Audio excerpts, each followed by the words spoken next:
أعوذ بالله من الشيطان الرجيم. بسم الله الرحمن الرحيم.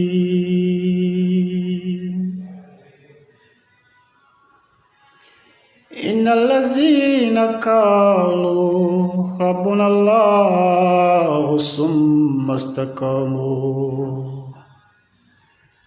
تتنزل عليهم الملائكة ألا تخافوا ولا تحزنوا وأبشروا بالجنة التي كنتم توعدون.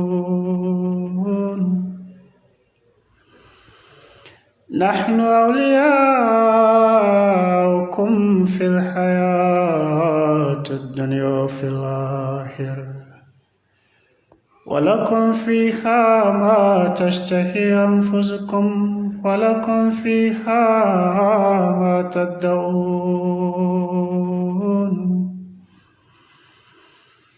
نزلا من غفور رحيم. ومن أحسن قولا ممن دعا إلى الله وعمل صالحا وقال إنني من المسلمين.